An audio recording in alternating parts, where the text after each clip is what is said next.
Bonjour et merci de m'avoir donné l'occasion de m'exprimer sur cette situation-là.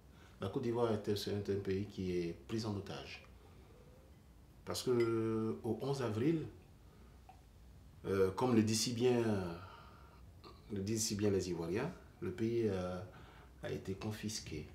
Les Ivoiriens considèrent qu'ils sont pris en otage. Et on le voit par ce qui se passe à l'intérieur du pays. Deux mots sur ce qu'on nous demande de faire lorsqu'on va à l'école.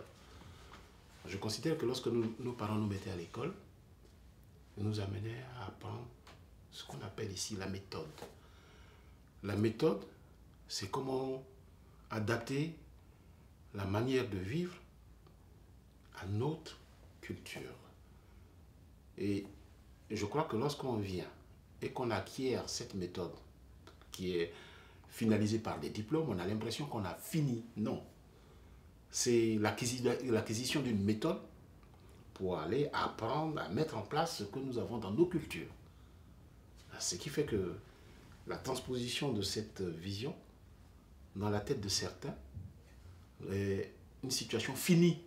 La situation finie, c'est-à-dire qu'en fait, lorsqu'ils ont atteint un certain niveau, qu'ils ont ces diplômes-là, ils ont l'impression qu'ils ont fini, ils ne doivent plus apprendre. Alors que c'est là où commence le travail. C'est ce qui se passe avec nos dirigeants. Je ferme la parenthèse pour dire que la gouvernance en Afrique est devenue tribut de la non-compréhension de ce qu'on nous apprend à l'école. Voilà. Et je considère que c'est ce que nous vivons au Côte d'Ivoire.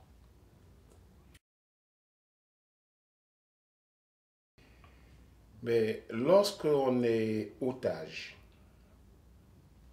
j'ai bien employé le mot otage, on vit reclus.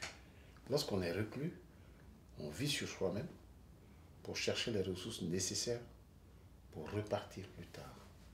On ne peut pas se disperser son énergie à combattre celui qui vous tient en otage. Il faut développer une stratégie. Donc, j'irais même dire que si le pouvoir en place aujourd'hui cherche à faire des élections pour légitimer son pouvoir, sa présence, mieux vaudrait ne pas la faire. Parce que ceux mêmes qui ont donné le pouvoir à celui qui est là sont encore. Toutes les conditions sont réunies pour qu'il reste président. Pourquoi il veut aller aux élections? Pourquoi voudrait-il aller aux élections? Ou alors, il considère qu'il n'a pas assez tué les Ivoiriens, qu'il faille encore qu'on aille aux élections et qu'il soit battu, et qu'il appelle la communauté internationale pour venir massacrer les Ivoiriens et lui donner le pouvoir. Alors, ce serait idiot de nous prendre pour des idiots. Il serait, lui, idiot de nous prendre pour des idiots. Et ceux qui vont dans ce sens-là n'ont pas compris. Parce que, je dis bien, ceux qui s'organisent pour aller aux élections aujourd'hui n'ont qu'à se dire que la France ou la communauté internationale ne voudra jamais qu'Alassane soit battu. Donc vous allez faire les élections, vous allez les gagner, on viendra vous bombarder, on lui redonnera le pouvoir. Est-ce que c'est ce que vous voulez? De fait, je dis bien de fait, la constitution ivoirienne lui a donné le pouvoir. Je dis bien de fait, pas de droit. Il est président de fait. Laissez-le. On dit tout pouvoir ne dure qu'un siècle.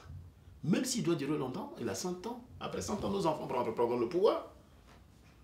Mais s'il ne fait pas 100 ans, qu'il fait 2 ans, dans 2 ans, on prendra le pouvoir. Pourquoi voudriez-vous aller aux élections? En plus de ça, vous êtes prêt à aller aux élections, vous allez partir avec une CEI qui veut dire que le pays n'est pas pacifié. Donc en fait, c'est lui qui va l'instaurer. Avec la même personne, hein, vous avez un monsieur qui était le président de la commission d'indépendance qui est encore là. Celui-là même qui sera encore le président. Vous avez l'ONU, ils sont encore là. Après les élections, ils viendront vous bombarder, on va lui donner le pouvoir. C'est ce que vous voulez? Ne recommencez pas, les enfants n'ont pas envie de mourir. Ne recommencez pas. Il est président de fait, laissez le président. S'il peut vivre comme ça, qu'il continue.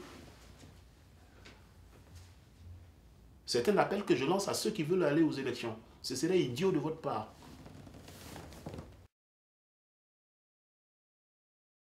Qu'appelle-t-on opposition?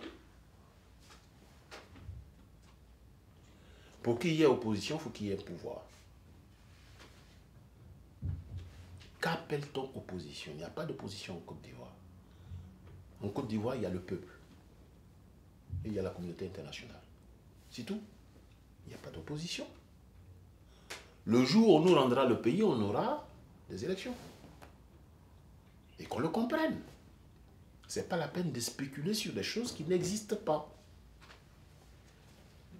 Sur le plan international, on sait bien que c'est la communauté internationale qui tient la Côte d'Ivoire. Mais ne soyez pas stupides.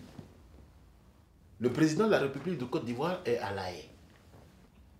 Celui qui est là-bas, c'est un garant d'un certain pouvoir. Vous voulez faire quelle élection? C'est une question que je me pose, que je pose à ceux qui veulent y aller. Il ne peut pas y avoir d'élection.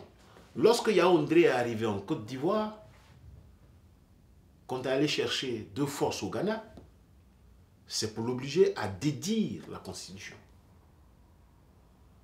Sa réponse a été claire. La Constitution a parlé. Mais de fait, comme vous voulez que celui-ci soit président, il l'est. C'est une situation de fait. Vous allez demander aux hommes de droit et vous expliqueront la même chose. Mais de grâce, ne soyez pas idiots. Alassane est là, laissez-le là. Mettez votre énergie à travailler autre chose pour l'après Alassane. La lutte est longue. Nous ne sommes qu'au début. Est-ce qu'on pourra comprendre ça un jour? On doit comprendre que celui-là est là de manière éphémère. Il ne vivra pas longtemps. Même s'il vit longtemps, il ne pourra pas pérenniser son pouvoir. Il n'y a pas de suite.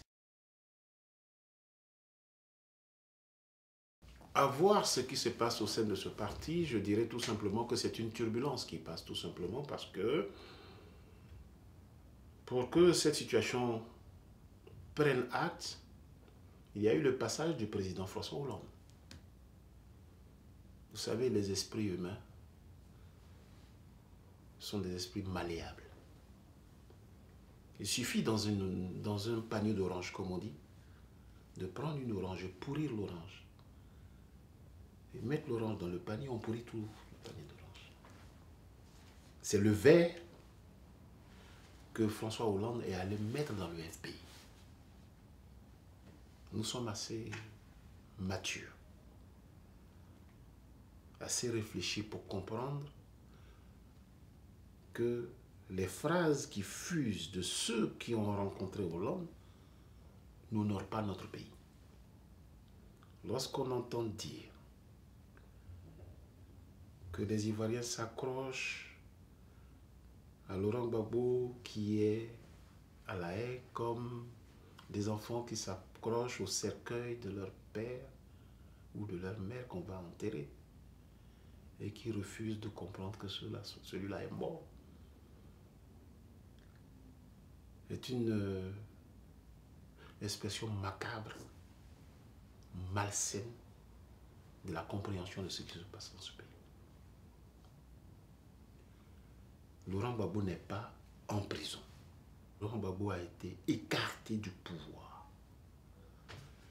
Il faut comprendre qu'on a plusieurs manières aujourd'hui, dans ce monde développé, de déporter les gens. La France a eu cette habitude de déporter tous ceux qui étaient responsables dans leurs États. Et c'est la même manière. C'est la même manière qu'elle a déporté Gbagbo Laurent à La Haye. Donc je considère que le parti doit se ressaisir. Ceux qui se sont laissés emporter ou bien qui ont cru qu'ils pouvaient se bâtir une place dans le parti peuvent le bâtir autrement. Aujourd'hui, ce n'est pas le parti qui est en cause. Parce que quand le FPI, c'est toute la Côte d'Ivoire aujourd'hui qui tremble, qui se ressaisissent. Le parti, c'est un tout. Ce n'est pas une personne. C'est un ensemble. C'est un tout. Aujourd'hui, toute la Côte d'Ivoire s'est réunie autour de ce parti-là. Il en fait de ce parti le parti de l'espérance. Ceux qui pensent que c'est leur chose doivent très vite revenir à la raison ou alors de sortir et de s'en aller. La Côte d'Ivoire n'est pas à vendre.